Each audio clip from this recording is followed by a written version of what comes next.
by far, I would say.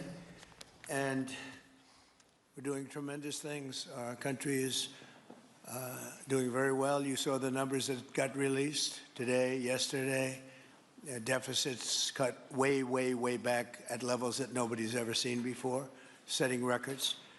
And the numbers coming into our country are unprecedented, and we're doing really well. We had a situation 3 days ago with Venezuela, and we're getting along extremely well with the people of Venezuela, both the people and the people that are running Venezuela. I just want to thank our military. What they've done is incredible. That was considered unprecedented, to go into a military fort with thousands of soldiers and others, and to come in with 152 planes going every which way, and very rapid speeds, and helicopters, and to come out with no deaths and the loss of no equipment. It was pretty amazing. Nobody's seen anything like it. I was called by the leaders of numerous countries. I won't go into which ones, but the biggest and the strongest, and they said that was very impressive. They're all impressed. But today I'm delighted to welcome almost 24 of the biggest and most respected oil and gas executives in the world to the White House. It's an honor to be with them. We have many others that were not able to get in. I said if we had a ballroom, we'd have over 1,000 people. Everybody wanted. I never knew your industry was that big. I never knew you had that many people in your industry. But here we are. And if you, in fact, if you look, come to think of it, wow, I got to look at this myself.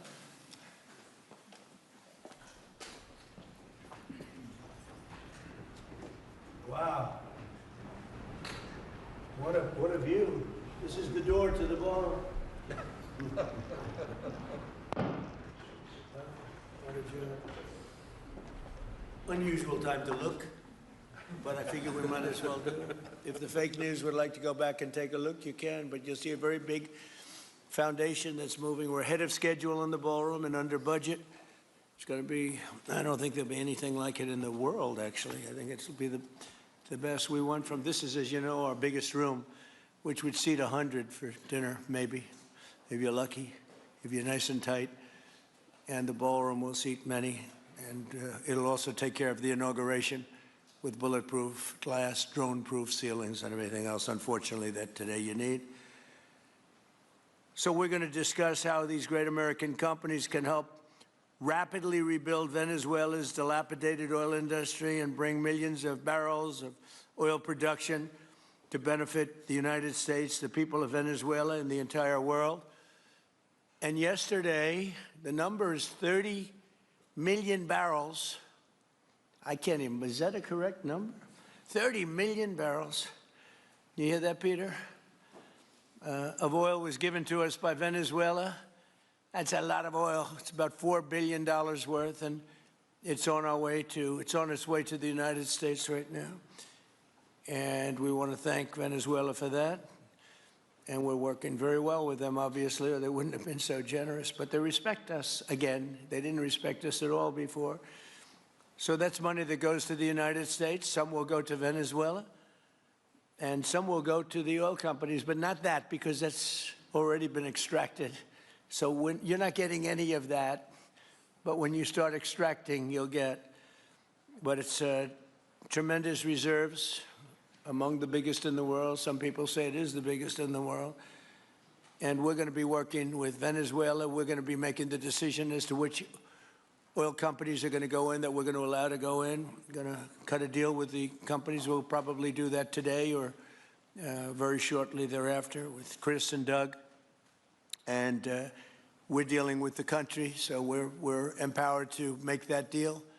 And you'll have total safety, total security. One of the reasons you couldn't go in is you had no guarantees, you had no security, but now you have total security. It's a whole different Venezuela, and Venezuela is going to be very successful.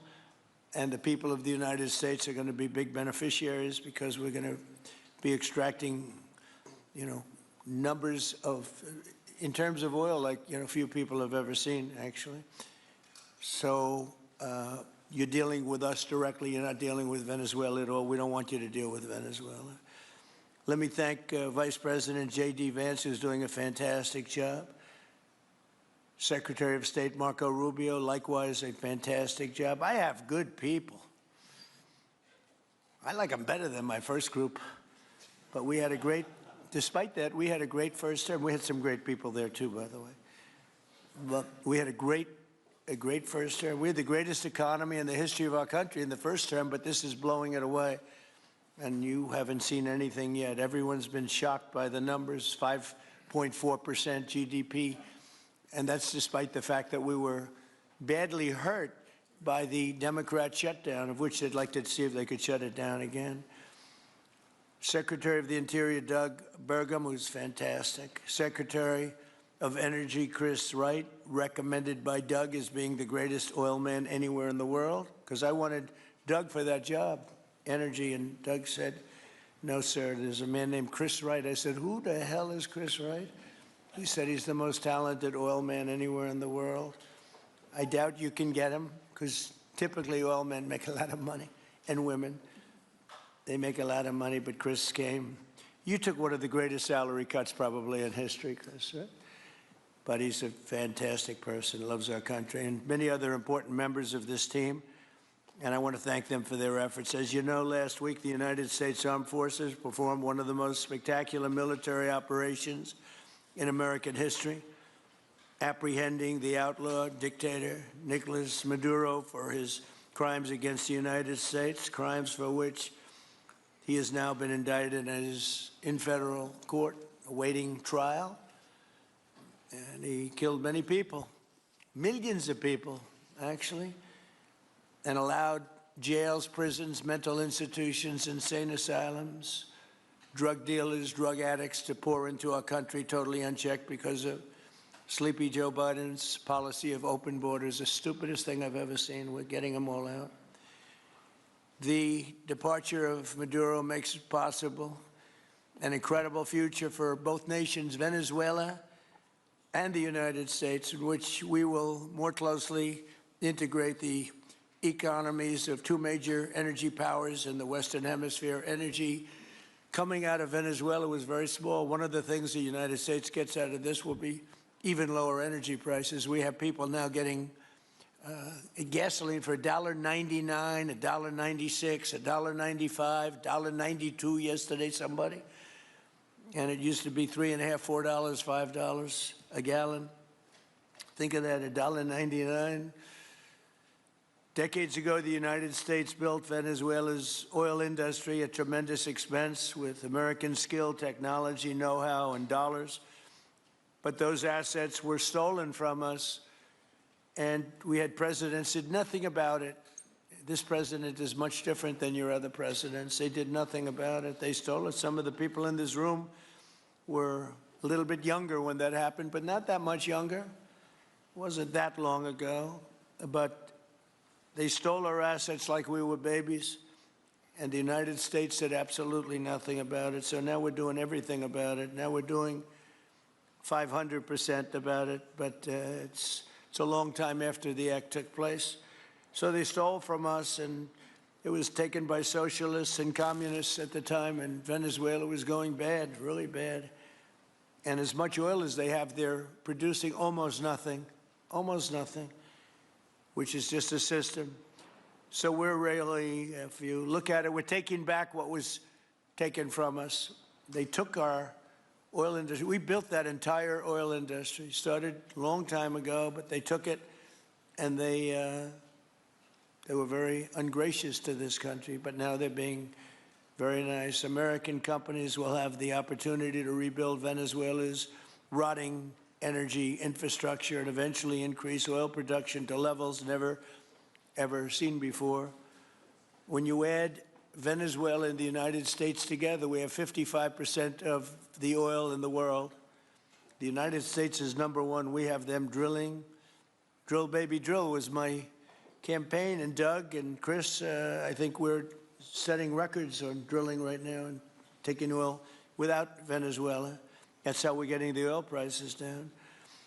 The plan is for them to spend, meaning our giant oil companies will be spending at least $100 billion of their money, not the government's money. They don't need government money. But they need government protection and need government security that when they spend all this money, it's going to be there so they get their money back and make a very nice return. The plan is for them to spend at least $100 billion to rebuild the capacity and the infrastructure necessary. Venezuela has also agreed that the United States will immediately begin refining and selling up to 50 million barrels of Venezuelan crude oil, which will continue indefinitely. We're all set to do it. We have the refining capacity. It was actually based very much on the Venezuelan oil, which is a heavy oil, very good oil, great oil. It's fantastic for certain things like asphalt roads, the best there is in the world for asphalt roads and other things. All of the companies here today are going to be treasured partners in bringing the nation of Venezuela back to life, restoring its economy, and generating great wealth for their companies and for their people, and also great wealth for the American people, and tremendous wealth for the companies that are going in. The companies that are going in, and if you don't want to go in, just let me know, because I got 25 people that aren't here today that are willing to take your place. So I just want to thank, these are people that I either know or I know of by reading lots of business magazines and journals and papers. These are the greatest oil people anywhere in the world. Harold Hamm, I see, is here. Harold, you know, there's a story about Harold Hamm that he could look at a piece of land, put a straw into the land, and oil pours out. Is that true about you? Whereas some of you guys have to invest hundreds of millions of dollars to find that oil. So we can't let that story be true. But they say Harold puts a straw into the land and oil comes gushing out. So you're not a big R&D person, are you, huh? He's called Instinct for Oil. Now, he's got other problems, but we won't talk about those problems. But he's been a great supporter of mine for a long time, haven't you, Harold? So congratulations. But we have, and I think Harold would agree, we have the greatest oil men and women anywhere in the world sitting in this room right now. And we have a lot of people that will be back to see us sometime next week. We're going to have another meeting for another group. But we're going to do this very quickly. We can have this done almost immediately. So I'd like to thank you all for being here. I'd like to invite Vice President Vance to say a few words, followed by Secretaries Rubio, Burgum, and Wright. And then we'll have a few words from representatives that are here and to discuss their ideas, a couple of them. We have Chevron, which has been, where's Chevron? Where are you? Yeah, far right. No, I thought you'd have a better location. You were the only one that was there for all that. I used to call you and say, what the hell is going on with Venezuela? He stuck it out. I don't know if you made money or not, but you stuck it out. I got to give you a lot of credit for that. Mark Nelson, thank you very much. Exxon CEO Darren Woods.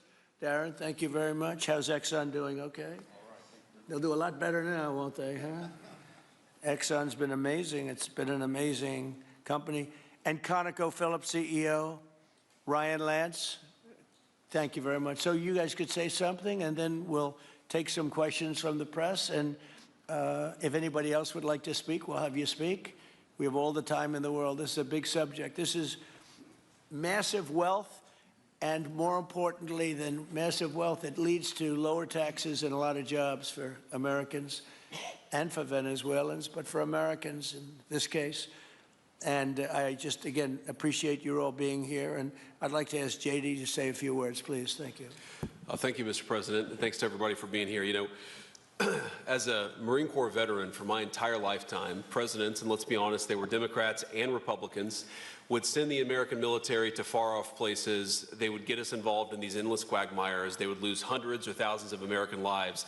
And the American people would get nothing out of these misadventures.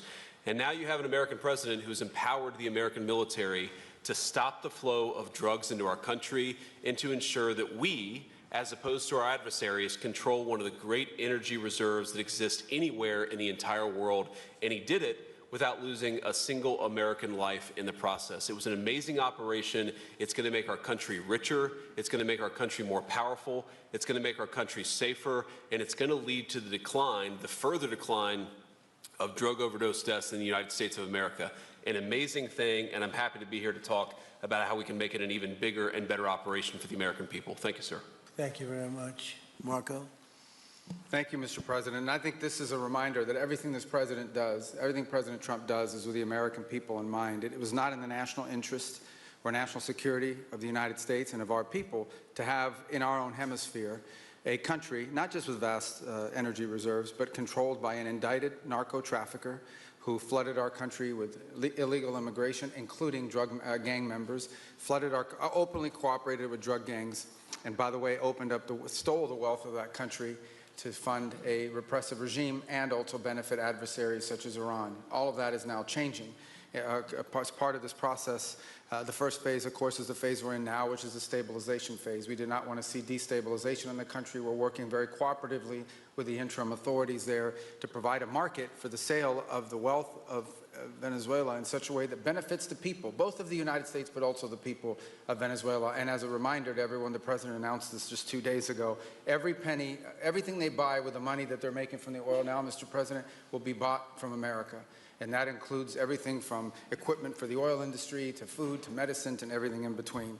The second will be a phase of recovery, and then some of these phases will overlap, and that is to have a normal economy again where the money goes to the benefit of people, not the benefit of our adversaries or the benefit of elements in that country and around the world that are against our interests, at the same time as a process of reconciliation has to happen internally among the different sectors of society and politics and the like. And finally, the third phase, which is the most important of the three, is when the country fully transitions into a normal country that we have strong economic and diplomatic and relations with, that is friendly towards the United States, that's not a foothold for our adversaries, that serves our interests, but also the interests of the people. It'll be a country that is wealthy, a country that is prosperous for the people, not for a handful of criminals, but also a country that is supportive of our interests in the region and throughout the world. And we thank you, Mr. President, and the team you've assembled that have brought us to this point. A lot of work remains, important work, but this is historic. Okay. Thank you very much. Doug? Well, Mr. President, I want to thank you for your leadership, not just as President, but as Commander-in-Chief. The boldness, the execution, the breathtakingly precise work that you've delivered both in Iran back in June and here has changed the field for the whole world. And you always ran about the idea of peace and prosperity. And in Venezuela, as you know, this was a playground for every bad actor in the world. We had Russians, Iran, terror groups, all of them profiting from this criminal organization that was pretending to run the country. That makes America safer. You've secured the border, we're stopping the flow of drugs, and now with the normalization of relationships on an economic basis, it's going to mean tremendously for the prosperity of the American people. So I just want to say again, congratulations to you and to the entire leadership team. It's been an amazing, historic week on the scale of things that we haven't seen perhaps for 125 years in terms of the U.S. Exerting its influence over Latin America in a way that's going to make a change for generations. And on behalf of all the oil executives that are here today, Chris and I want to say thank you to all of you. It's your technology, your innovation that has put America in the place where today we are the most energy dominant country in the world.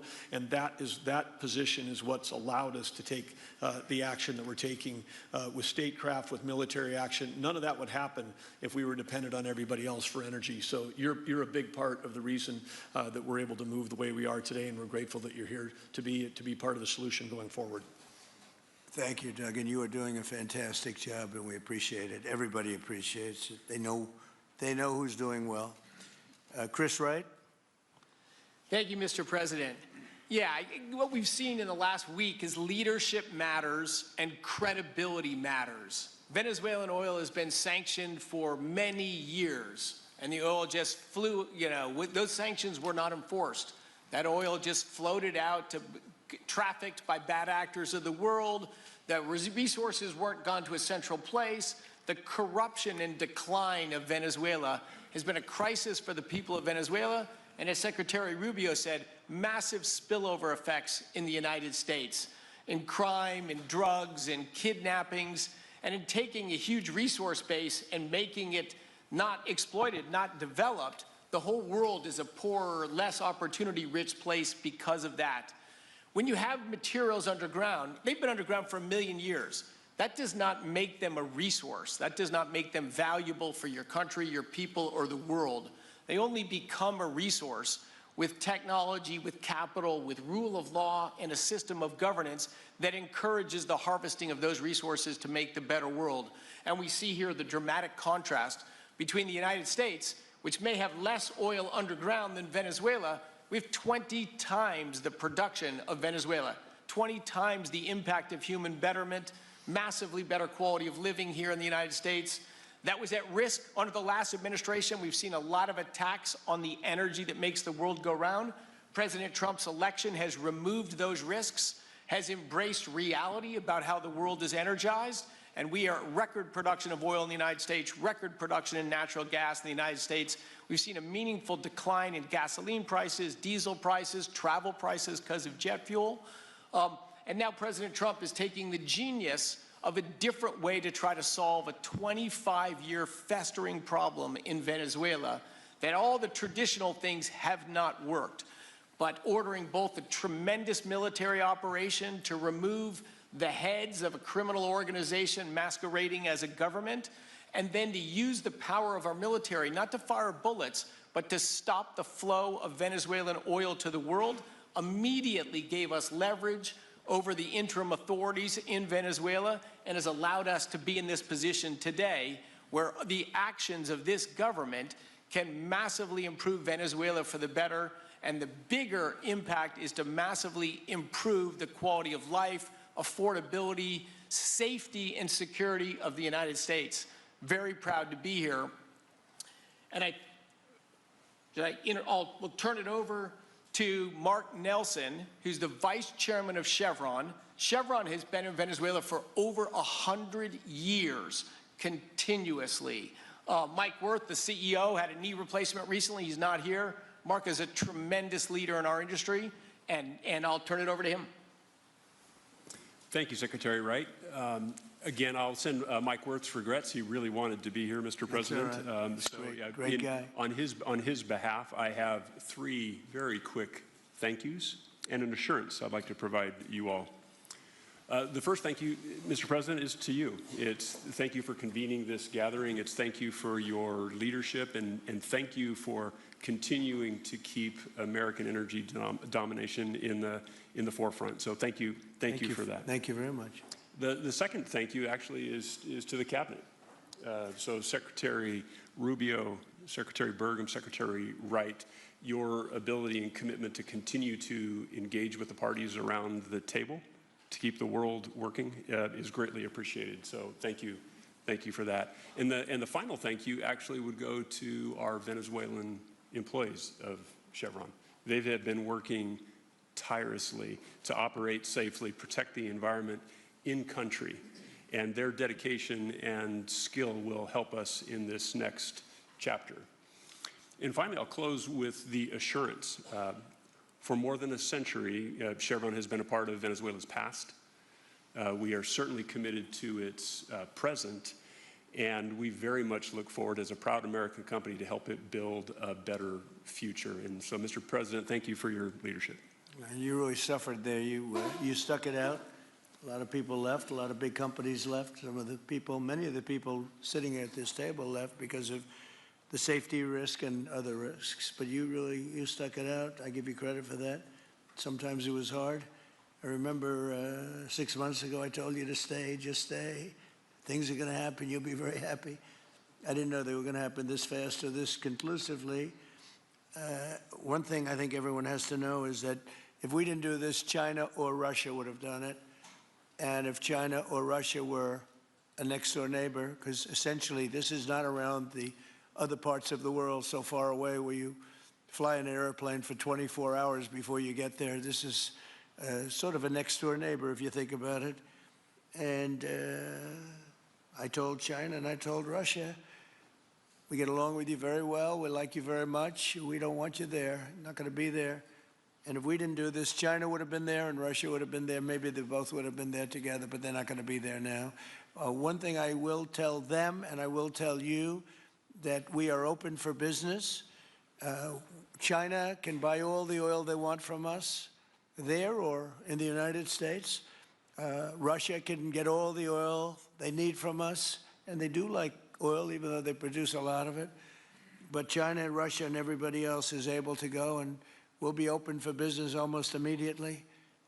I have a feeling the $100 million will be spent $100 billion will be spent very, very rapidly by these very big, powerful, and rich companies, and I think they're going to be able to rebuild the infrastructure. And I hope it's going to be brand new as opposed to a rehab, because I know the tremendous difference between the new and the not so new in your industry. The new is much more beautiful, much better in every way, and actually much smaller. It's like everything else, gets smaller and stronger. It's a combination of smaller, better, and stronger. So I hope you're going to build all brand new stuff, rip out the old crap that's been there for so many years, and do it the right way. You're going to be there a long time if we make a deal. If we make a deal, you're going to be there a long time. If we don't make a deal, you won't be there at all. It's, you know, sort of interesting. But again, China and Russia would have been there if we didn't do this. And the other thing people ask about the second wave, I don't think it's going to be necessary. We have an armada, a giant armada like nobody's ever seen in that part of the world. And it's stationed off the coast. And we are getting along so well with the people that are involved and representing Venezuela that I don't think we're going to have any, I don't think it's going to be necessary to do the second wave. We were planning on a second wave, but the first wave was so powerful and so good and so strong. And frankly, the people in the country, they did the right thing. They were smart. They did the right thing. They didn't want to go through a second wave. But we've got a tremendous number of the most powerful ships in the world right there. I don't think we're going to have to use that. I'm happy to say that. I don't think we're going to have to use that at all. If I could ask Chevron, you did a great job. I want to thank you. And ExxonMobil, if you would say a few words, and then followed by Conoco, great companies, massive companies, great companies. Exxon, please. Sure. Thank you, Mr. President. I appreciate the invitation and the opportunity, frankly, for the entire industry to show up and provide a perspective. Frankly, we've been kind of unresponsive to the press regarding Venezuela, but I guess today's the opportunity to address the press directly with respect to a number of questions that have been asked of ExxonMobil. First and foremost, obviously, is the interest that we have in Venezuela. And I think, you know, the way I would position that, I think one of the reasons why we see many of the industry players here is we're in a depletion business for a product that is in great demand and will be in demand for many, many, many decades to come. And as a depletion business, the biggest challenge we have is finding resources. There's an opportunity in Venezuela with all the resources there. Is we don't have that challenge of finding, we have the challenge of developing those resources. So I think it's in the best interest of these companies and, frankly, society as a whole for the industry to be interested in understanding what the opportunity here represents. I'll just share a philosophy that ExxonMobil has when we enter countries, because we do business all around the world in a number of different regimes. We take a very long-term perspective. The investments that we make span decades and decades, so we do not go into any opportunity with a short-term mindset. And there's a value proposition that we have to meet. It has to be a win-win-win proposition. Obviously, it has to be a win for the company and our shareholders and to generate a return for the investments that we make. It has to be a win for the government. The resources are an important source of revenue that helps support the people of the places that we do business. And it has to be a win for the people. We have to be wanted there and to be a good neighbor. And those three things ensure a stable, long-term platform for the large investments that we make for the long term. With respect to Venezuela in particular, we have a very long history in Venezuela. In fact, we first got into Venezuela back in the 1940s. We've had our assets seized there twice. And so you can imagine to re-enter a third time would require some pretty significant changes from what we've historically seen here and what is currently the state. If we look at the legal and commercial constructs and frameworks in place today in Venezuela, today it's uninvestable. And so significant changes have to be made to those commercial frameworks, the legal system. There has to be durable investment protections, and there has to be a change to the hydrocarbon laws in the country. We're confident that with this administration and President Trump working hand in hand with the Venezuelan government, that those changes can be put in place. And with respect to the Venezuelan government, that perspective we don't have a view on. We haven't talked to the Venezuelan government, and obviously we have yet to assess the people's perspective with respect to ExxonMobil entering the country. In the short term, there are things that can be done while these longer-term issues are being worked. For us, we haven't been in the country for almost 20 years. We think it's absolutely critical in the short term that we get a technical team in place to assess the current state of the industry and the assets, to understand what would be involved to help the people of Venezuela get production back on the market. With the invitation of the Venezuelan government and with appropriate security guarantees, we are ready to put a team on the ground there. We also have a integrated set of capabilities from production to refining to trading, and I think we can be of assistance to getting the Venezuelan crude to market and realizing a market price to help, again, with the financial situation in Venezuela.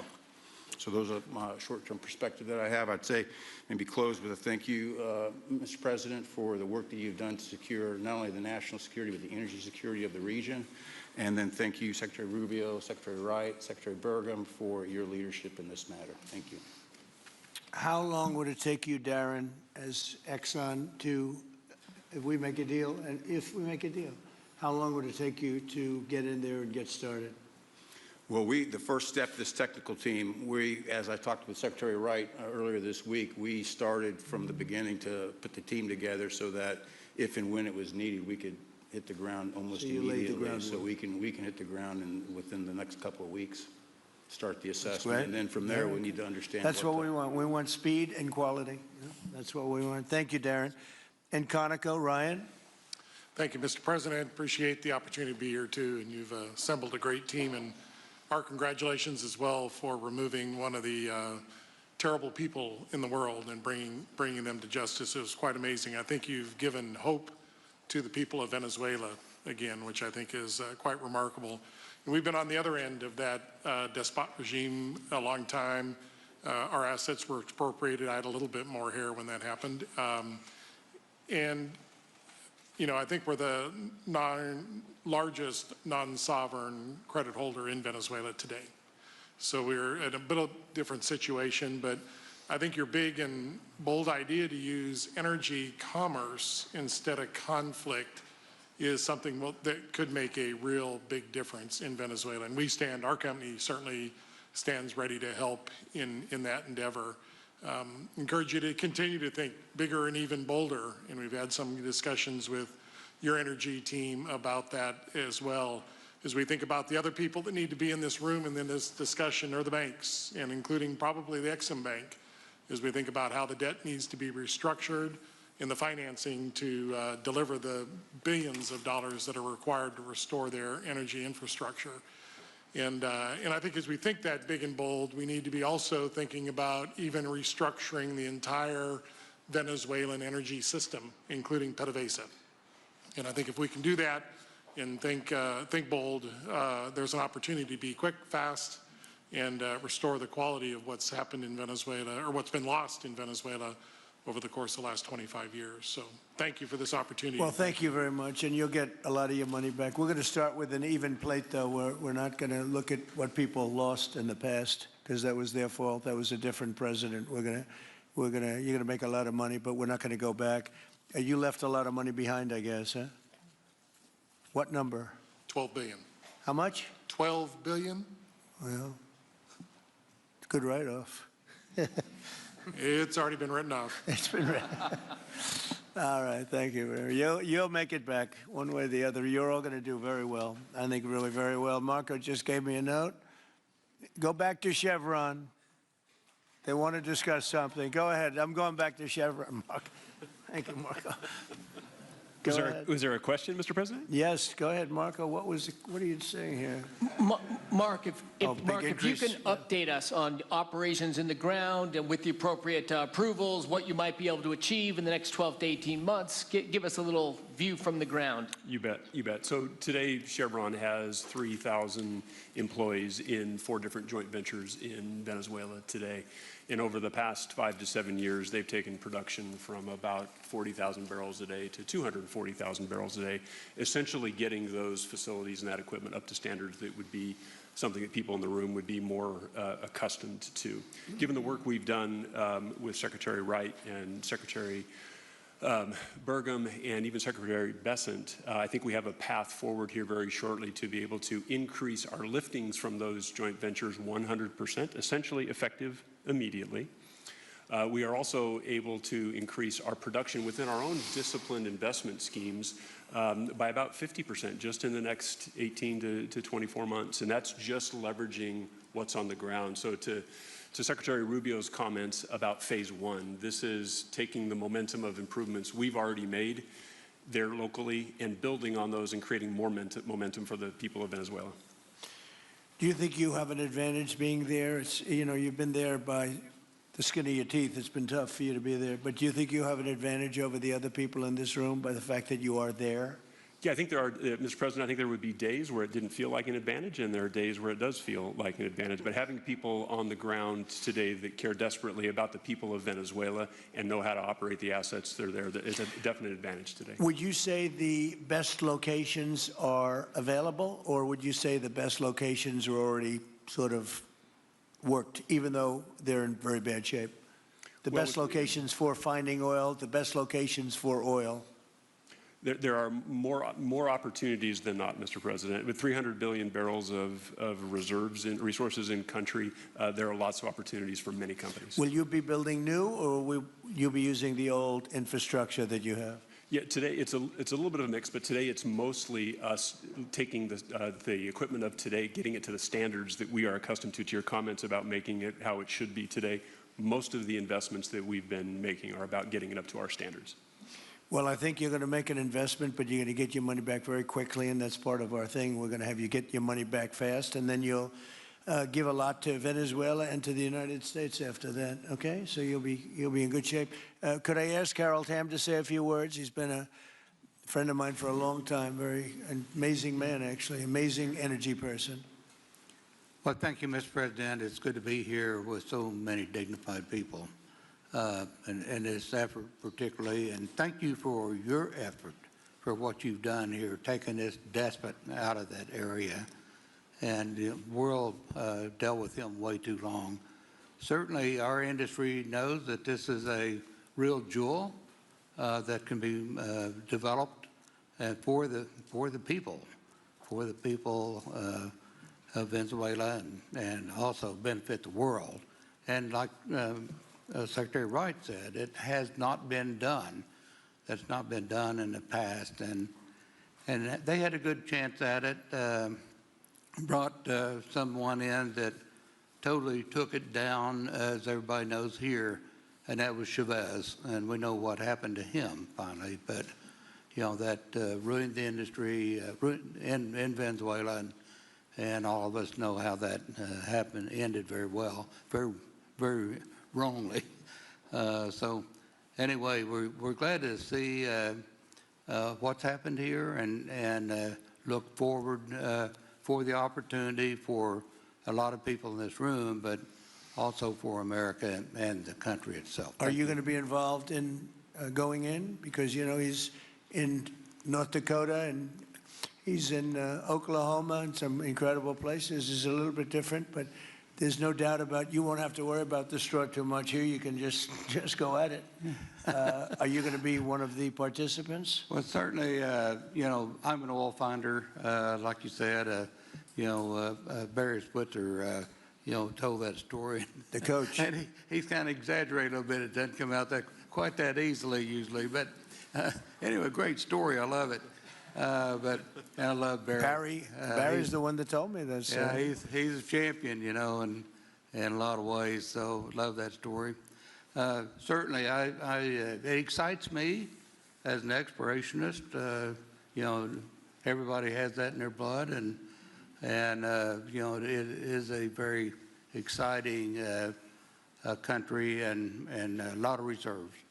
And so it's got its challenges, and the industry knows how to handle that. And like Darren said, you go into your eyes open and do the best you can with the team you got. So Well, you're going to thank have you. something that they never had really here is tremendous security. You're going to be very secure, very safe, physically safe in addition to financially safe. So it's good to see you, Harold. Thank you very much. Does anybody have anything to say before we get to the press? What does Cuba have to do to avoid the same fate as Venezuela? What does Cuba have to Well, Cuba's in bad shape. Cuba relied on Venezuela for oil and for money. And nobody really knows what's going to happen with Cuba. They're doing very poorly. They're really third world all the way. And we have a lot of great Cuban Americans. And I would say Marco fits very solidly into that category. And I might ask you to say a few words about, we were discussing it before, Cuba is a very different, they don't have energy, they don't have oil, but they would live off of the oil from Venezuela. And what they do have is very strong people and very powerful people militarily, and they would protect the people running Venezuela, and they would take in a lot of money from Venezuela. Now they don't have that. They won't be taking in any money. So, Marco, what do you think? Well, I mean, the fundamental problem in Cuba is that it's run by incompetent people that don't know what an economy looks like, much less a functioning one. They've made a choice, and that is they would rather have political control over the people than they would to have an economy that functions. And they've gotten away with it for 60-something years because they've had donors, the Soviet Union, and now most recently Venezuela. But that's now gone. So the people in control in Cuba have a choice to make. They can either have a real country with a real economy where their people can prosper, or they can continue with their failing dictatorship that's going to lead to systemic and societal collapse. So it's a very stark and dramatic choice, and it's one we hope to make the right one. We don't have an interest in a destabilized Cuba, but that would be their fault because they refuse to allow the people of Cuba to have either economic or political freedom for that matter. And you have a lot of people in this country that want to go back to Cuba and help Cuba. A lot of people have left, they came in penniless, they didn't have anything, and they've become very rich people in our country, and they want to very much go back and help Cuba. So that's something that Cuba has that a lot of other places don't have. Peter? President Trump, thank you. I do want to ask you about Minnesota, but first, just more on topic. President Zelensky said that he was watching with the rest of the world as you made this order to go and capture Nicolas Maduro. And he said, if that's how it works with dictators, then the United States knows what to do next. Sounds like he wants you to go and capture Vladimir Putin. Would you ever order a mission to go and capture Vladimir Putin? Well, I don't think it's going to be necessary. I think we're going to have I've always had a great relationship with him. I'm very disappointed. I settled 8 wars. I thought this would be in the middle of the pack or maybe one of the easier ones.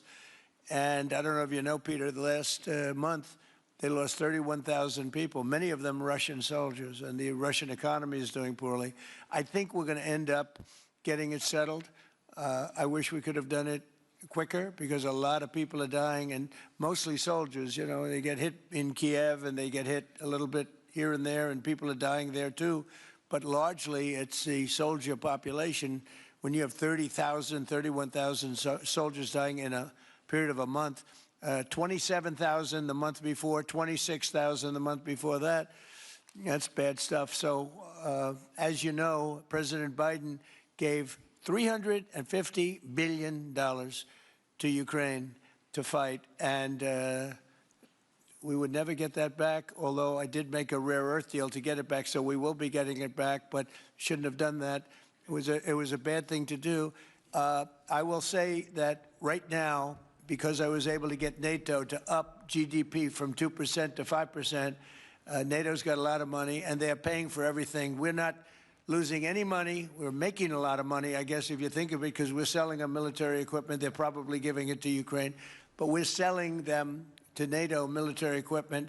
We're getting full price and all of that. But that's not a big deal to me. What is a big deal is stopping a war where 30,000 people are being killed every single month. On Minnesota, the vice president yesterday suggested that Renee Good, who was killed by this ICE officer, was part of a broad left-wing network. What has your team told you about this broad left-wing network? Who is in charge of it? Who's part of it? What's it called? Well, I haven't seen the vice president's statement, but he's generally very accurate. I hate to say it. Look, I watched that yesterday, and there are a lot of different forms to it.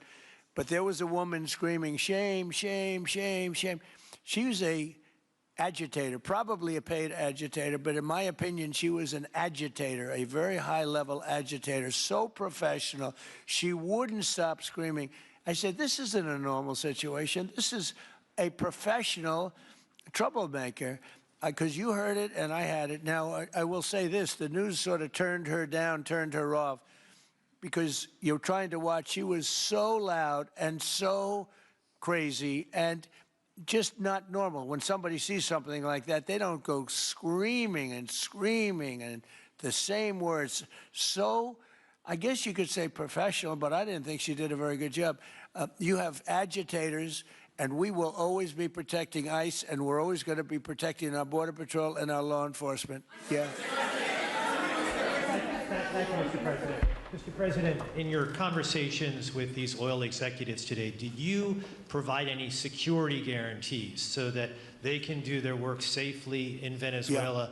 Yeah. And separately, Mr. President, they will have those guarantees, yes. And separately, Mr. President, I'm curious in terms of the future of Venezuela. Do you see Venezuela, now led by Delcy Rodriguez, as an ally of the U.S.? Is that the way that you view that country well, right now? Well, right now they seem to be an ally, and I think it'll continue to be an ally, and we don't want to have Russia there. We don't want to have China there.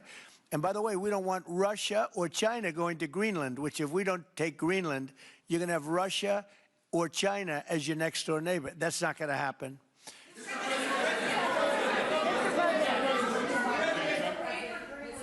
The white... Mr. President, thank you. You just said that these companies would have security guarantees if they go in on the ground in Venezuela. They will have. And what is your plan there actually for these companies and those Americans who are going to be on the ground working for these companies? Well, there are going to be Americans. I assume they're going to be using a lot of Americans, but they're going to be using a lot of people from Venezuela and other places, I would imagine. But I would think that mostly they'll be using Venezuelan workers. They have a lot of great workers. They have a very high unemployment rate, and they have workers that are very familiar with taking oil out of the ground. Yeah. How long do you think the Ayatollah will be in power after what we've seen play out on the ground there? When is the U.S. going to get involved now that reports of protesters being killed on the ground? So Iran's in big trouble. It looks to me that the people are taking over certain cities that nobody thought were really possible just a few weeks ago.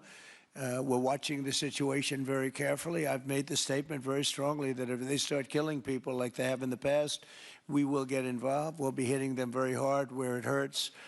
And that doesn't mean boots on the ground, but it means hitting them very, very hard where it hurts. So we don't want that to happen. There have been cases like this where President Obama totally backed down. But this is something pretty incredible that's happening in Iran. It's an amazing thing to watch. They've done a bad job. They've treated their people very badly, and now they're being paid back. So let's see what happens. We're watching it. We're watching it very closely. Go ahead, please. Yes, go ahead. Thank you so much, Mr. President. Do you have any comments in reaction to the recent attacks by the Syrian government alignment groups against U.S.-backed Kurdish forces in Aleppo, Syria, which killed dozens of civilians and displacing many families? Does your administration bring peace between the Kurds and the Syrian government? I want to see peace, yes, I do. The Kurds and the Syrian government, we get along with both, as you know very well. They have been natural enemies over the years, but we get along both, and we want to see Syria succeed. And so far, I think they are succeeding, but this is just breaking out, and we want to see that stopped. Go ahead, please. You're meeting with the President of Colombia, Gustavo Petro, in a few weeks. Do you hope this meeting with Gustavo Petro marks a new chapter, a new beginning in the benefit of the U.S. and Colombia relations? What country? Colombia, with the President of Colombia, Gustavo Petro. I had a very good talk with him yesterday, and he's been very hostile to us and to the nation and to me, called me a dictator and lots of other things. Called Biden some terrible names, far worse than he called me. But he called yesterday through people, and he wants to meet, and that's fine with me. I've made up with people also, you know. So we're going to have a meeting with him. We had a very good conversation. The people of Colombia are incredible people. Marco would know that better than anybody because he's married to a woman from Colombia. And I don't mean Columbia University. That would be, I'm not sure. I think I like Columbia, the country, better, if you want to know the truth. The people, hold it.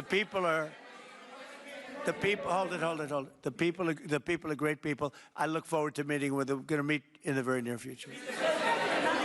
Would you meet the interim president of Venezuela here in the White House? Would you greet her to discuss the fate of the oil? Yeah, well, I'm going to meet a lot of people, and we're going to meet, we meet a lot of people. When you end 8 wars, you get to know a lot of people, and I think it's very important. As an example, we have over $18 trillion, think of that, $18 trillion coming into our country. A lot of that's coming in from foreign countries like Saudi Arabia and Qatar and UAE and others.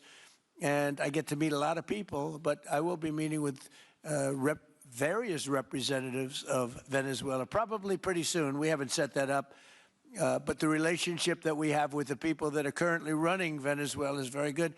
We also have a young lady that received the Nobel Peace Prize. She's going to come in and pay her regards to our country, really, to me, but, I'm a representative of the country, nothing else. And she's coming in sometime next week, I think Tuesday or Wednesday, and we'll see how that is. But no, we're dealing with the people from Venezuela. We're dealing with them very well. I think they've been very smart in the way they've dealt with us, frankly, because that whole place could have been obliterated with one more strike, and we didn't want to do that. Thank you so much. I have a question for you on Minneapolis, but on Venezuela and your meeting with Machado next week. If she gives you her Nobel Peace Prize, will that change your view about her running that country? Well, I have to speak to her. I'm going to have to speak to her. She might be involved in some aspect of it. I will have to speak to her. I think it's very nice that she wants to come in, and that's what I understand the reason is, because Norway is very embarrassed by what took place. They're getting decimated. Look, whether people like Trump or don't like Trump, I settled 8 wars, big ones, some going on for 36 years, 32 years, 31 years, 28 years, 25 years, some just getting ready to start, like India and Pakistan, where already 8 jets were shot out of the air, and I got it done in rapid order without nuclear weapons. I can't think of anybody in history that should get the Nobel Prize more than me, and I don't want to be bragging, but nobody else settled wars. Obama got the Nobel Prize. He had no idea why. He still has no idea. He walks around, he says, I got the Nobel Prize. Why did he get a Nobel Prize? He got it almost immediately upon attaining office, and he didn't do anything, and he was a bad president. So, you should get the Nobel Prize for every war you stopped. These were major wars. These were wars that nobody thought could be stopped. President Putin called me, and he said about 2 of the wars that he's been trying to stop them for 10 years. He wasn't able to do it. He couldn't believe it. So in theory, you should get the Nobel Prize for every war you stopped. Every one of them was major. But I don't care about that. What I care about is saving lives. I've saved tens of millions of lives. The Prime Minister of Pakistan came here, and he made a very public statement. He said that President Trump saved minimum 10 million lives having to do with Pakistan and India, and that was going to be raging. So, but I'm honored that she's coming here. I look forward to meeting her, yes. And on Minneapolis, wait, I have a follow-up. Go ahead. On Minneapolis, Mr. President, I have a follow-up for you. The state officials there have said that the FBI is not sharing evidence with them. Typically, they would conduct a joint investigation, as you know. Do you believe that the FBI should be sharing evidence with state officials in Minnesota? Well, normally I would, but they're crooked officials. Minneapolis and Minnesota, what a beautiful place, but it's being destroyed. It's got an incompetent governor, fool. He's a stupid person. And it looks like the number could be $19 billion stolen from a lot of people, but largely people from Somalia. They buy their vote. They vote in a group. They buy their vote. They sell more Mercedes-Benzes in that area than almost. Can you imagine? You come over with no money, and then shortly thereafter you're driving a Mercedes-Benz. The whole thing is ridiculous. So they're very corrupt people. It's a very corrupt state. I feel that I won Minnesota. I think I won it all 3 times. Nobody's won it since Richard Nixon won it many, many years ago. I won it all 3 times, in my opinion. And it's a corrupt state, a corrupt voting state. And the Republicans ought to get smart and demand on voter ID. They ought to demand maybe same-day voting and all of the other things that you have to have a safe election. But I won Minnesota 3 times and I didn't get credit for it. I did so well in that state every time. The people were crying every time after. That's a crooked state. California is a crooked state. Many crooked states. We have a very, very dishonest voting system. The last time I won, 24, the one that just took place, I won because it was too big to rig. You couldn't rig it. It was too big. But I won the state of Minnesota. It's a corrupt voting system with an incompetent governor, a very incompetent governor. And by the way, he's a very corrupt governor, too. Go ahead. I have a question on Iran, but first, very quickly on Venezuela. How do you provide total security guarantees to these companies without putting U.S. boots on the ground? Well, we're going to work with the Venezuelan leaders and people, and we're going to have a very safe group. And they're going to also bring over some security with them. You know, these are not babies. These are people that drill oil in some pretty rough places. I could say a couple of those places make Venezuela look like a picnic. These people around the table, these are tough people. They go into areas that you wouldn't want to go. They go into areas that if they invited me, I'd say, no thanks, I'll see you back in Palm Beach. No, this is a tough group of people. They know how to do it. But we are, in addition to that, we'll have very good security for them. We're going to make sure there's very, very good security. And I think the people of Venezuela are going to give you very good security. You know, the people... Now, I'm not talking even leadership. The people of Venezuela are going wild over this. They named a street after President Trump. What do? You attack a country and they name a street? That's never happened before. Although I heard that's also taking place in Iran. They named a street. The protesters. I just hope, you know, just God bless them. I just hope the protesters in Iran are going to be safe, because that's a very dangerous place right now. And again, I tell the Iranian leaders, you better not start shooting, because we'll start shooting too. With your glasses, sir, go ahead, please. Hold it. Next to you. Yes, glasses. The gentleman with the glasses. All right, thank you, Mr. President. With those very big glasses, actually. Yeah, Ferrari, actually. Mr. President, I have 2 questions. What do you want the European Union to do in Ukraine? The European leaders seem pretty divided on Ukraine. And then if you can reiterate this straight message that you have to the Iranian leader, to Khomeini, the message that you have. You're talking about Iran? Iran, yeah. What the do first I one want is on Iran Europe. to do? I'm sorry? Where are you from? Italy. Oh, nice place. Yeah. Okay. The first question So is what on are you Europe. asking about Iran for?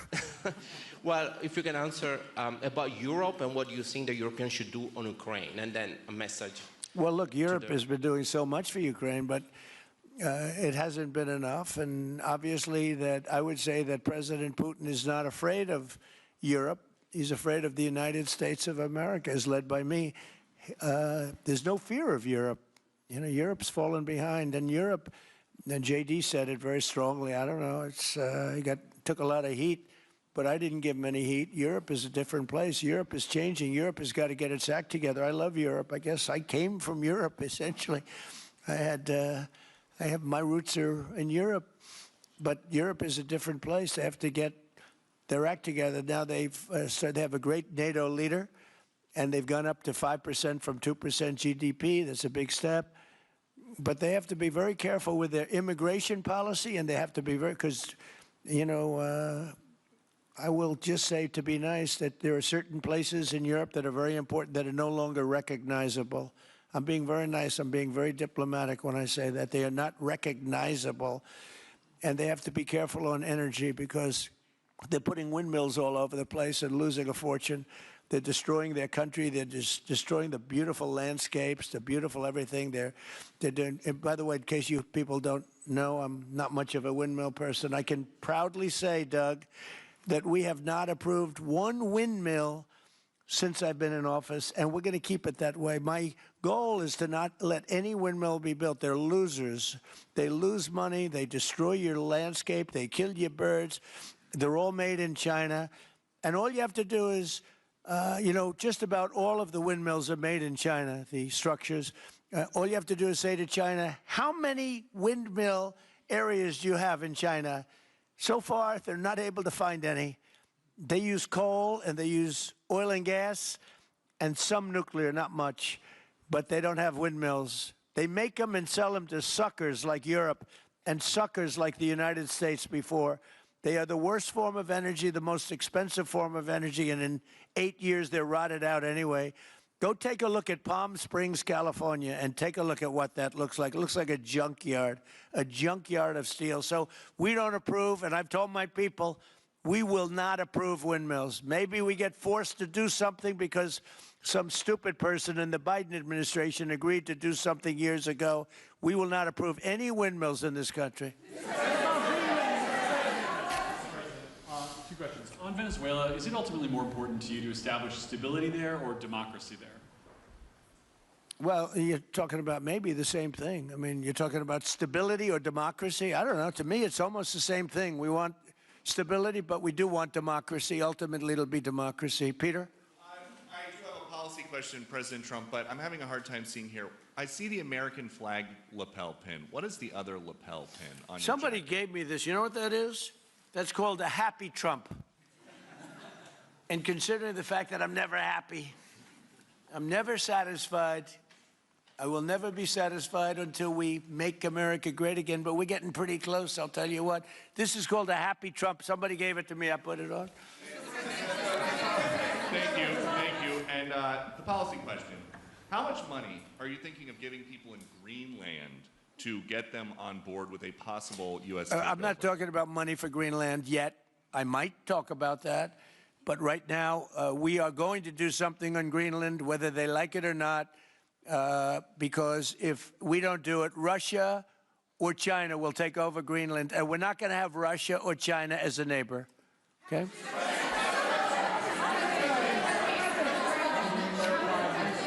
I would like to make a deal, you know, the easy way, but if we don't do it the easy way, we're going to do it the hard way. And by the way, I'm a fan of Denmark too. I have to tell you, and you know, they've been very nice to me. I'm a big fan, but you know, the fact that they had a boat land there 500 years ago doesn't mean that they own the land. I'm sure we had lots of boats go there also, but we need that because if you take a look outside of Greenland right now, there are Russian destroyers, there are Chinese destroyers and bigger, there are Russian submarines all over the place. We're not going to have Russia or China occupy Greenland, and that's what they're going to do if we don't. So we're going to be doing something with Greenland, either the nice way or the more difficult way. Please, go ahead, ma'am. Mr. President, why is it so important to you to own it when you have a military presence there, which you could expand to affect the security? Because when we own it, we defend it. You don't defend leases the same way. You have to own it. And, you know, with a nation, look at what happened with Obama, with that horrible deal they made with Iran. It was a short-term deal. It was like a 9-year deal. Countries can't make 9-year deals or even 100-year deals. Countries have to have ownership. And you defend ownership, you don't defend leases. And we'll have to defend Greenland. If we don't do it, China or Russia will. It's not going to happen. We are not going to have, and I like China, I like Russia, I love the people of China, I love the people of Russia. I get along very well with President Putin, but I'm very disappointed in him. I get along very well with President Xi. I'm going to go over to China in April, but I don't want them as a neighbor in Greenland. Not going to happen. And by the way, and NATO's got to understand that. I'm all for NATO. I saved NATO. If it weren't for me, you wouldn't have a NATO right now. But we're not going to allow Russia or China to occupy Greenland, and that's what's going to happen if we don't. Go ahead. On the economic report that came out today, Mr. President, one, can you respond to that? And two, it was an amazing report. The most amazing thing is government jobs are way down, and yet the unemployment or the employment numbers are very good. We've gotten rid of tremendous numbers of federal government jobs. Nobody's ever seen anything like it. And yet the employment numbers are very good. They're really getting better. But now we have all those people to work in the private sector for a lot more money. I think that's one of the very big things. The other thing is at 5.4%. And remember, this is after we had a shutdown. And that shutdown had an impact because the concept of the shutdown even though it's before, people knew we were going to be shutting down. A lot of bad things happened. And by the way, on January 30th, you may have another shutdown. We'll see what happens. But I think the numbers, Caitlin, were really amazing. Look, to think about 5.4%, nobody thought that. They thought it was going to be 2%. And you know what it is? It's tariffs. And it's also November 5th. We had a great election, a great election. Our country was dead 1.5 years ago, and now we have the hottest country anywhere in the world. And I hope you guys were impressed. 5.4%, and we haven't even really transitioned yet. There's no reason it can't be much, much higher than that. Yeah.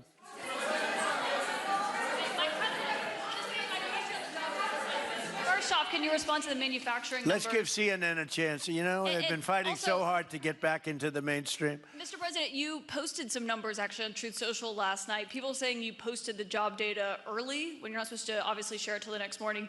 Did you do that on purpose? No, I don't know. If they posted them, I said post them whenever you get a chance. I don't know. They gave me some numbers.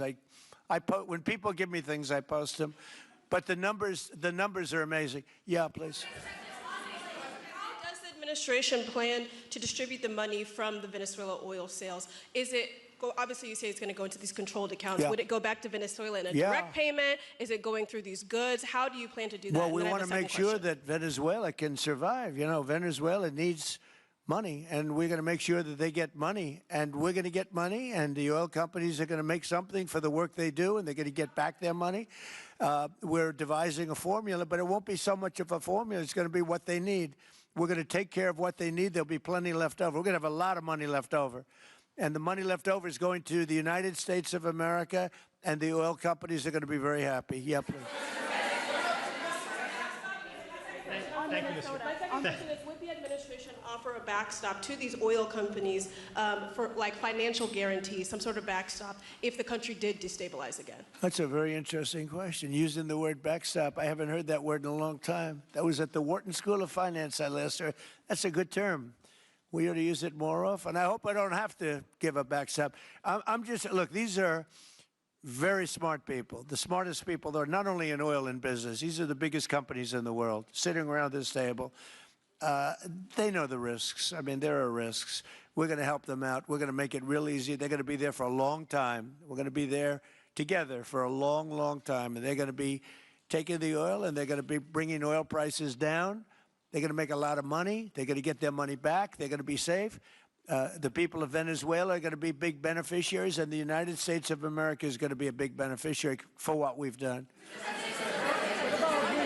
And you know, one other thing I might say, it's also very big for national security because, again, just like Greenland, we can't have China or Russia occupy Greenland. We can't have China or Russia occupy Venezuela. And if we didn't do what we did, China or Russia would have been in Venezuela. I think I can measure. Where's Mr. Chevron? So let me ask you, they would have been there if we didn't do this. Do you agree with that? They certainly have a lot of economic interests in country. There's absolutely no argument about that.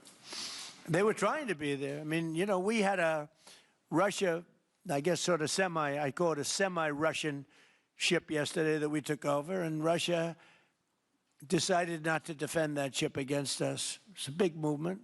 The ship was loaded up with oil, and we took the oil, and it came out of that port.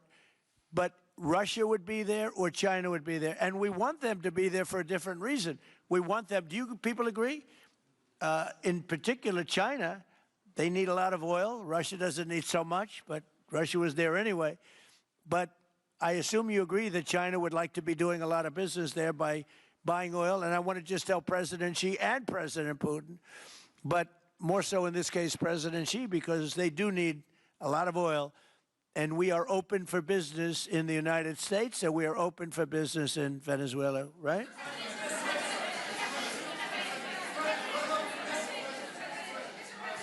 Go ahead, sure. Mr. President, You know, what is your I could take questions from these people all day long. You know, they're sitting here, and generally, they're very rich, very powerful, but nobody gives a damn about them. It's a sad thing. You have all that money, all that power, and look at all these crazy questions. We could do this all day long and they wouldn't be satisfied. I have a question on today's meeting, Mr. President. We'll take a few more, I have though. a question on today's meeting, Mr. Do you President. have, let me ask you more importantly, do you have any questions from the biggest? Yes, sir. Hold it. Do you have any questions for the biggest people on earth, the biggest business people, the biggest companies anywhere on earth? Do you have any questions for these people? No, do you have a question for them? Yes, but have Go you ahead, heard go from ahead, ask any of them. the companies in the room that they are committed to rebuilding the oil infrastructure in Venezuela? And for the executives in the room, what do you need from the administration in order to invest? That's a good question. Do you want to go and answer that question? Yeah, Exxon, small company. I'll refer you back to the statements I made before. There are a number of legal and commercial frameworks that would have to be established to even understand what kind of returns that we'd get on the investments. So I think all the investments and the opportunity sets, I think everyone sitting around this table would have the opportunity and the know-how and the capability to make the investments. The questions will ultimately be how durable are the protections from a financial standpoint, what do the returns look like, what are the commercial arrangements, the legal frameworks, all those things have to be put in place in order to make a decision to understand what your return would be over the next several decades that these billion-dollar investments would be made on.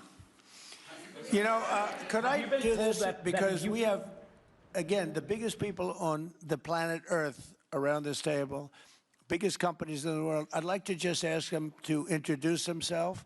We'll start from this end and go around to here. And if you have anything to quickly say, we can do that. But you want to just start right over here? These two guys, we'll leave them out because they're with us. Please. Thank you, President Trump. John Addison at VTOL. We're here to ensure that you are going to be able to move all of this oil all around the world at the best price possible so that the influence that you have over the Venezuelans will ensure that you get what you want. Thank you. Thank you. Good point.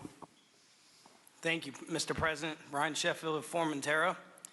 My grandfather, Hugh Sheffield, was president of ARCO, Venezuela. Right. Thank you for what you did. Do you like what we're doing? There's a lot of shale there, a lot of upside. He would be very happy looking down. He'd be very proud of you right now, right? Yes, sir. Good. Thank you. Mr. President, Luis Rodriguez. I'm probably the only Venezuelan American sitting on around this table. I want to personally thank you for the courage of your actions over the last couple of weeks. I think I speak, and I speak of Venezuela in general in saying there's optimism. You've brought optimism to the table, and if the conditions are met, the opportunity is absolutely immense. I agree with that. That's true. Thank you. Well said, too. It's immense. This is a tremendous opportunity. Thank you. Richard Holton from Trafigura. We're working with your administration, Mr. President, to bring that Venezuelan oil to the United States. Our first vessel should load in the next week. Great. Good job. Thank you. I think the reason that most of us are here and thinking about the future is because we trust you initially to set this program up that will work and guarantee that this can be done. And there's a huge investment that needs to be done. We've all agreed on that. And certainly we need time to see that through. So thank you for what you've done. Thank you very much. Thank you. Mr. President, I'm Lane Riggs, CEO of Valero Energy, and we're one of those companies that refineries in the U.S. are uniquely configured to run Venezuelan oil, and we're more than happy as this opportunity expands for us to further invest in our refineries to produce more of it. And you're very much set up for the heavy oil, right? Yes, sir. That's great. That's great. We're ready for it. Thank you, Mr. President. Thank you for having us here. Thank you. And thank you for opening the door to a better Venezuela. We are a Spanish company, but we are fully committed to invest here in the States. We have invested over the last 15 years, $21 billion in the American oil and gas industry, in Pennsylvania, in the Gulf of America, in Texas, and in Alaska, with the discovery of Pica that is going to have the first oil this quarter, and is going to change, is going to reverse the declining history of that great state of Alaska. We are in Venezuela, Mr. President, with our partners of Eni we produce the gas that guarantees the stability of a half of the grid power in Venezuela. So we are committed with this stability, and on top of that, we are on the ground, we have people, we have facilities, we have technical capabilities, and I take your point, Mr. President. We are ready to invest more in Venezuela. Today, we are producing 45,000 barrels a day gross of oil, and we are ready to multiply by 3 this figure in coming 2-3 years, investing hard in the country, following your recommendation, if you allow us, of course, and in the framework, commercial and legal framework that could allow this growth. So thank you, Mr. President. Thank you. Great job you've done. Thank you. Mr. President, thank you for having me. Matt Sheehy, I'm with Tallgrass Energy. We are an infrastructure business, so whether it's oil, gas, CO2, we move that around. So most of my customers are sitting around the table, and happy to lend our expertise to what's going on in Venezuela to support the people. And obviously infrastructure is going to be critical to see it repaired. Thank you. Thank you. Mr. President, thank you. An honor to be here. Marianne Mannon, Marathon Petroleum. We are one of the largest U.S. refiners. On behalf of the men and women of Marathon Petroleum and of our industry, thank you and the administration for what you're doing for U.S. energy independence. We have the ability and the capability of our assets to process Venezuelan crude, and the people of Marathon Petroleum stand ready to do so. Do we need more refineries in our country? In the U.S., probably Yes. not. We have sufficient capacity. That's amazing. A lot of it was approved during my first term. We were getting you approvals that nobody could have gotten in Louisiana and other places, and they got built. Before that, it was a disaster. We didn't have the refineries. Now we do because of the first term. Please. Darren Woods, ExxonMobil. Okay, we'll go over here. Thank you, Mr. President. Jeff Hildebrand, founder and chairman of Hillcorp Energy, one of the largest private energy companies in America. Who's bigger, you or Harold? We're close. Huh? We're close. Harold. Absolutely, Mr. Ham. But thank you for your great, tremendous leadership in protecting the interests in the Western Hemisphere. The message that you have sent to China and our enemies to stay out of our backyard is absolutely fantastic. So thank you. Thank you very much. And finally, Hillcorp is fully committed and ready to go to rebuilding the infrastructure in Venezuela. You'll go there? You'll be going? Yes. Good. That's good. You'll be very happy. Thank you very much. Thank you, Mr. President. Jeff Miller, CEO of Halliburton Company. We are the largest American oilfield services company. We're the second largest in the world, been in business over 100 years. Started operations in Venezuela in 1938, long time in Venezuela. I personally lived there for 4 years and raised my kids there. So quite familiar with Venezuela, and just couldn't express gratitude more so for the opportunity to return to Venezuela under the stability that I know that this team and your team are able to deliver. And so When did you leave? Huh? When did you leave Venezuela? As a company, we left under the sanctions in 2019. So we had intended to stay, and then when the sanctions went into place, we were required to leave.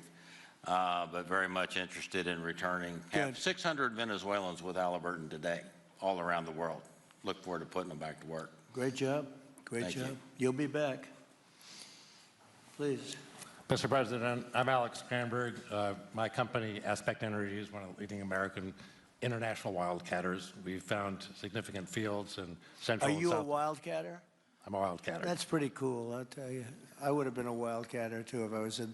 And you've been successfully wildcatting. We've found significant fields in Central and South America, in the Middle East, and in Europe. We're a leading That's oil great. producer in Hungary. But probably the most pertinent example is what a wildcatter does is take on risk and try to reduce it. And then other people come in and put more capital in later, so we're kind of kickstarters in the oil industry.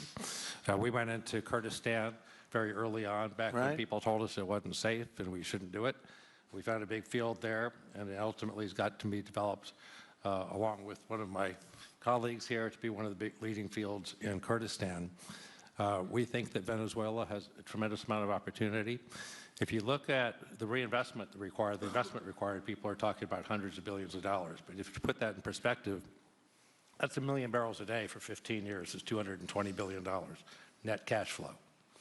So what we really need to do is to be able to kickstart production and then reinvest and have the confidence to reinvest. And what you're doing by putting the United States in control of the cash flow coming out of the country, it gives companies like ours the confidence to say we can kickstart this production and then reinvest and reinvest.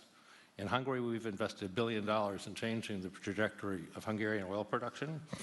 We were only able to do that not because we could write $1 billion check, we're a smaller company, but because we reinvest all the cash flow back into new production.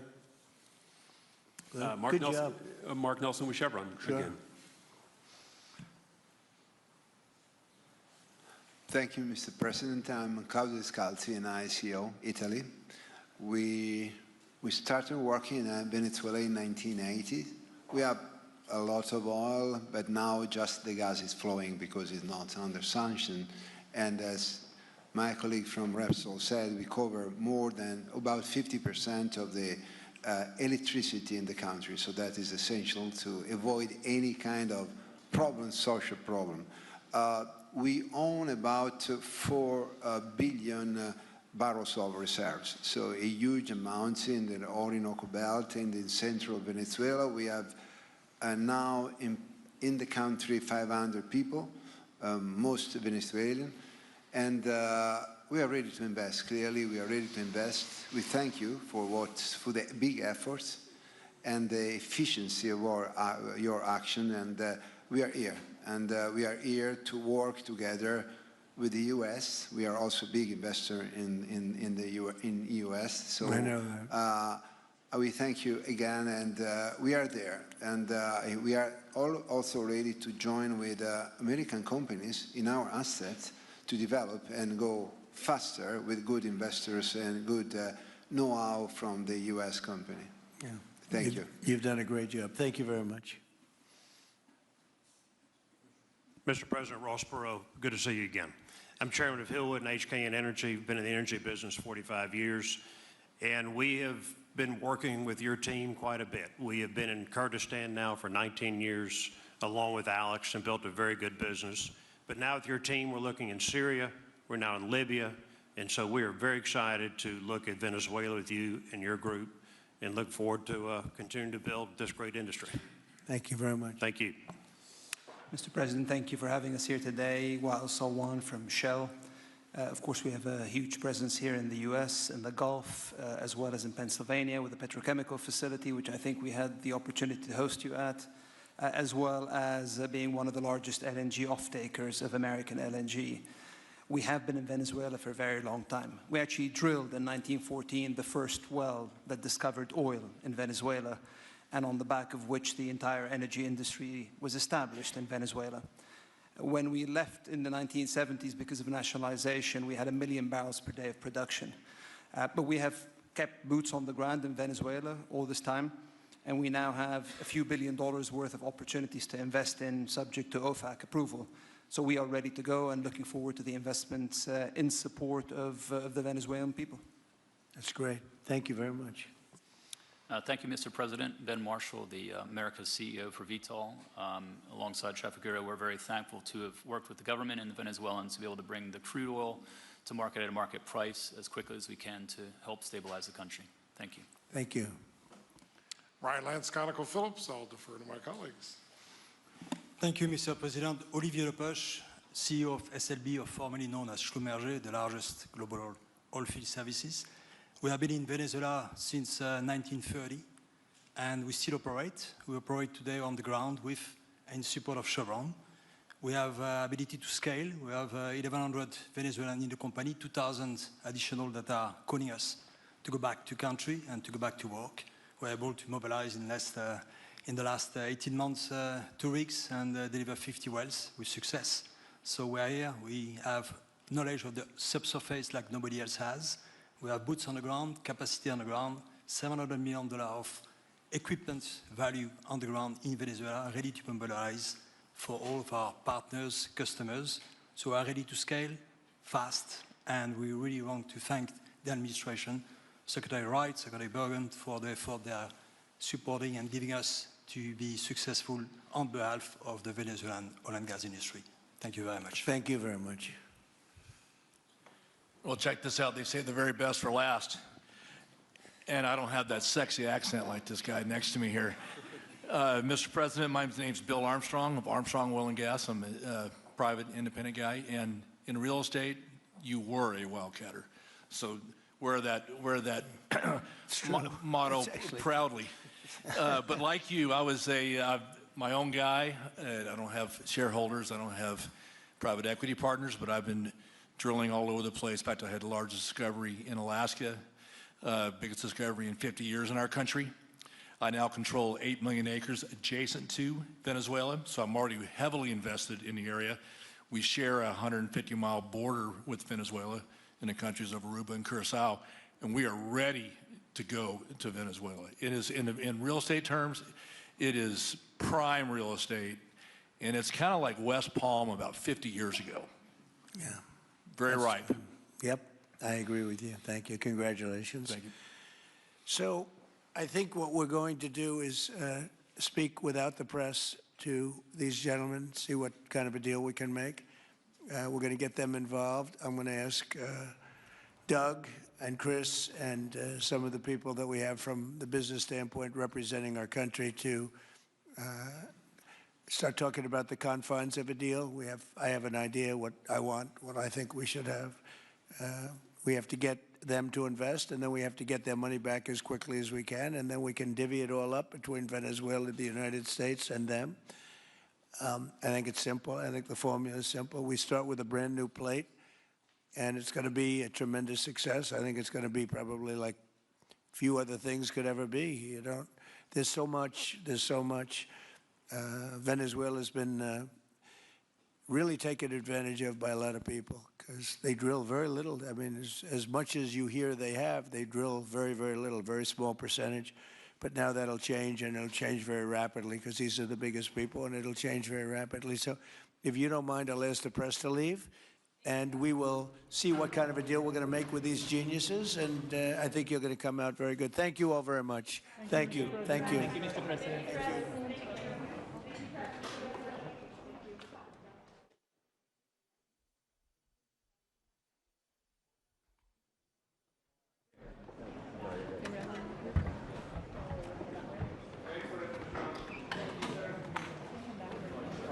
Mr. President,